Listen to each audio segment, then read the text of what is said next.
భవిష్యత్తులో అధికారంలో తీసుకురావాలి. మరి దానిలో భాగంగా నేను ఎక్కువ మాట్లాడకుండా దయచేసి, ఎందుకంటే దేశానికి రాహుల్ గాంధీ యొక్క నాయకత్వం ఇంపార్టెంట్. పేదవాళ్ళకి సంబంధించిన సామాన్య కాంగ్రెస్ పార్టీ కార్యకర్తలు రాష్ట్ర క్యాబినెట్లో కూర్చోవడానికి అవకాశం వచ్చిందంటే అది రాహుల్ గాంధీ, కాంగ్రెస్ పార్టీ, రేవంత్ రెడ్డి గారి ద్వారానే వచ్చింది. లేకపోతే నాకు వచ్చేది కాదు, అవకాశం వేరే వాళ్ళకి వచ్చేది. మా ఐదుగురం ఐక్యమత్యంతో ఉన్నాం మేము. నేను కానీ, మా సామ్యులన్న కానీ, మా వీరేశం కానీ, మా సత్యన్న కానీ, మా యాదన్న కానీ, మా ఐదుగురం కూడా, మా ఐదుగురిలో ఎవరికి మంత్రి పదవి ఇచ్చినా ఒకటి ఆయన ఒక ఐక్యతతోని, అటు రాహుల్ గాంధీ గారు కానీ, మల్లికార్జున ఖార్గే గారు కానీ, రేవంత్ రెడ్డి గారు కానీ తప్పకుండా ఐదుగురు ఎవరికో అవకాశం ఇవ్వాలని చెప్పి మొదటిగా నాకు అవకాశం వచ్చింది. మిగతా ఐదుగురు కూడా సమయాన్ని బట్టి అవకాశం వచ్చే విధంగా ఈ రాష్ట్ర ప్రభుత్వం ముఖ్యమంత్రి గారి నేతృత్వంలో ముందుకు పోతున్న విషయాన్ని తెలియజేసుకుంటూ, ముఖ్యంగా జూబ్లీ హిల్స్లో ఉన్నటువంటి మా అయ్యగారులందరూ కూడా మంత్రిగా సవినయంగా మనవి చేస్తున్నా. ఆ రోజు అసెంబ్లీలో నేను మాట్లాడినాను, చాలామంది విషయంలో చూడలేదు. నాకు అసెంబ్లీలో సుమారు 16-17 నిమిషాలు మాట్లాడాను అసెంబ్లీలో. ఒక్క విషయం చెప్పాను నేను.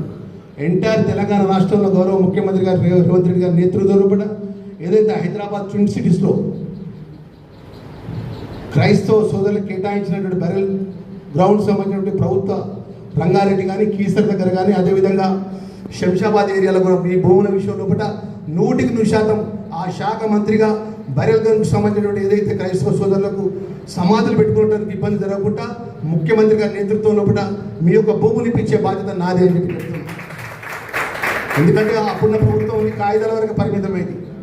అక్కడ ఆ సర్వే నెంబర్లో భూమి ఇచ్చాము, ఈ సర్వే నెంబర్లో భూమి ఇచ్చినాము, ఇక్కడ భూమి ఇచ్చినాం అని చెప్పింది తప్ప మన క్రైస్తవులకు సంబంధించిన విషయం ఎన్నడూ పట్టించుకోలేదు. దయచేసి మా మిత్రులందరూ కూడా నేను మనవి చేసుకుంటున్నా, గౌరవ ముఖ్యమంత్రి రేవంత్ రెడ్డి గారు గొప్ప మనసు ఉన్నటువంటి నాయకుడు ఆయన.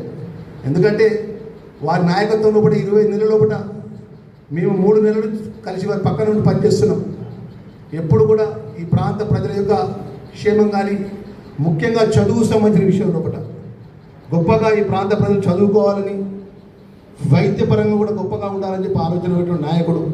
మరి ఆ నాయకుడి యొక్క నాయకత్వం బలపరిచి రాబోయే రోజుల్లో రాహుల్ గాంధీ యొక్క నాయకత్వంలో ముందుకు పోవాలనుకుంటే ఈ జూబ్లీ ఎలక్షన్స్ లోపల మన క్రైస్తవ సోదరులందరూ 100% కాంగ్రెస్ పార్టీ నవీన్ యాదవ్ని గెలిపించే విధంగా మనందరం కష్టపడాలని చెప్పి మీ మంత్రిగా, మీ అన్నగా 3 సంవత్సరాల ప్రభుత్వంలో ఉన్నటువంటి సందర్భంలో కూడా ఎవరికి ఏ కష్టం వచ్చినా, ఎవరికి ఏ ఇబ్బంది వచ్చినా తెలంగాణ రాష్ట్రం మా క్రైస్తవ సోదరులు, క్రైస్తవ కుటుంబ సభ్యులకు మీ లక్ష్మణ్ కుమార్ అన్న, గౌరవ ముఖ్యమంత్రి రేవంత్ రెడ్డి గారు మీకు అండగా ఉంటారన్న విషయాన్ని సవినయంగా మనవి చేసుకుంటూ, ఎవరైతే మా మిత్రులందరూ కూడా ఏదైతే జూబ్లీ హిల్స్కి సంబంధించినటువంటి సుమారు